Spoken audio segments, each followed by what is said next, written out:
How did Darkwave artists overcome early equipment limitations? Imagine trying to create haunting, atmospheric music with gear that was often simple and limited. That was the challenge Darkwave artists faced in its early days. They didn't have access to the advanced digital tools we see today. Instead, they relied on what was available: basic analog synthesizers, drum machines, and tape recorders.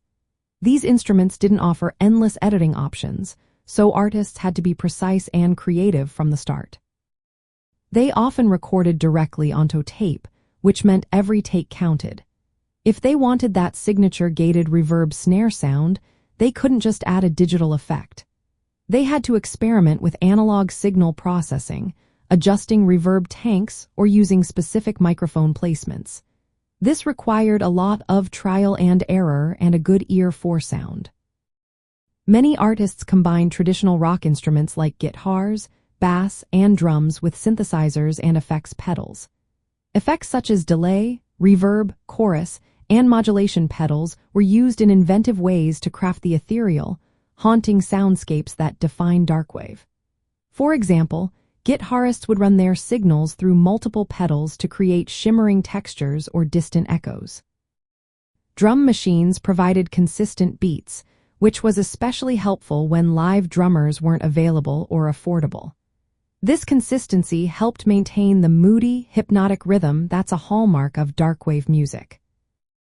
Because professional recording studios were often too expensive or hard to access, many musicians learned to record at home. They developed DIY skills, mixing and layering sounds manually on their tape decks. This hands-on approach meant they focused more on mood and atmosphere rather than technical perfection. The limitations of analog tape pushed them to be more creative, shaping the genre's dark, immersive vibe. Even today, many Darkwave artists emulate those vintage sounds using hardware or software synthesizers. They understand that the charm of early Darkwave came from making the most of minimal gear. This history encourages new musicians to prioritize creativity and mood over fancy equipment. The early artists proved that limitations can inspire innovation, leading to a distinctive sound that still influences the genre today. Their resourcefulness and experimental spirit turned basic equipment into tools for creating haunting, atmospheric music that continues to captivate audiences.